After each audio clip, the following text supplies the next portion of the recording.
நீங்கள் 12th நல்ல mark எடுக்கணுன்றதுக்காக ஹாஸ்டலில் தங்கி படித்த ஆளா நீங்கள்? நான் +1 +2 நாமக்கல்ல ஒரு ஸ்கூலில் ஒரு ஃபேக்ட்ரியில் தான் படித்தேன். சில பேரண்ட்ஸ் அவங்க பசங்க நல்லா படிக்க மாட்டேங்கிறாங்கன்னு அங்கே சேர்ப்பாங்க. சில பேரண்ட்ஸ் இன்னும் நல்லா படிக்கணும், டாப்பர் ஆகணும், ஏன் ஸ்டேட் ஃபர்ஸ்ட் ஆகணும் கூட அங்கே சேர்ப்பாங்க. நான் அந்த 2வது கேட்டகரி. ஒருவேளை நீங்கள் ஹாஸ்டலில் தங்கி படிச்சிருந்தீங்கன்னா, எஸ்பெஷலி புதுசாக ஜாயின் பண்ணியிருந்தீங்கன்னா உங்களுக்கு நல்லா தெரிஞ்சிருக்கும். நம்ம கொஞ்சம் கெத்தா, சவுண்டா, இவனுக்கு நிறைய விஷயம் தெரிஞ்சிருக்குடான்ற மாதிரி ஒரு இமேஜை கிரியேட் பண்ணிட்டோன்னா நமக்குன்னு ஒரு கேங் அமைஞ்சிரும். யாரும் நம்மளை ஓட்ட மாட்டாங்க, ஹோம் சிக் வராது, அப்படியே டைம் ஓட்டிடலாம்.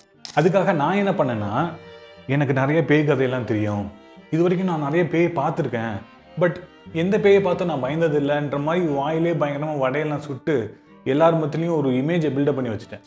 ஒரு நாள் நைட்டு டின்னர் முடிச்சுட்டு என்னோடய ரூம்மேட்ஸ், வேறு ரூமில் இருந்த என்னோடய ஃப்ரெண்ட்ஸ் எல்லாருக்கும் பேய் கதை சொல்லிகிட்டு இருந்தேன்.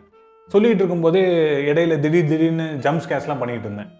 அப்போது என்னோடய ஃப்ரெண்டு ஒருத்தவன், நீ வேறு எதையோ பார்த்துட்டு பேயை பார்த்தேன்னு சும்மா ஃபிலிம் ஓட்டாத, உனக்கு உண்மையிலே பயமாக இல்லைன்னா ஓஜா போர்டு மூலயமா ஒரு ஸ்பிரிட்டை வர வச்சு அதுக்கிட்ட எங்கள் முன்னாடி பேசிக்காமி, அப்போ நான் ஒத்துக்கிறேன் நீ தைரியசாலின்னு என் ஈகோவை டச் பண்ணுற மாதிரி பேசிட்டான். என் ஃப்ரெண்ட்ஸ் எல்லாம் என் முகத்தையே பார்க்குறானுங்க. எனக்கு உள்ளே நடுங்கிக்கிட்டு இருக்கு. நானும் ஒரு வேகத்தில் சரிடா நான் பண்ணுறேன், அது எப்படி பண்ணுன்னு சொல்லிட்டேன். ரூமில் இருக்கிற எவனாவது அதெல்லாம் வேணாண்டா எனக்கு பயமாக இருக்குன்னு சொல்லுவானுங்க, அதையே சாக்கா வச்சு இதை பண்ணாமல் விட்டுடலான்னு பார்த்தேன்.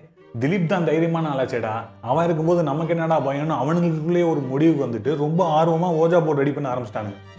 நான் முன்னாடி கொடுத்த பில்டப் எனக்கே வினயம் வந்து அமைஞ்சிருச்சு.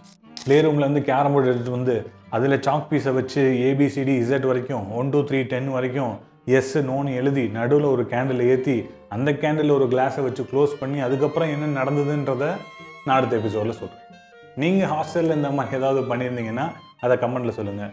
என்ன இன்னும் ஃபாலோவர் சப்ஸ்கிரைப் பண்ணாமல் இருந்தீங்கன்னா உடனே பண்ணிடுங்க. நான் உங்களை அடுத்த வீடியோவில் பார்க்குறேன்.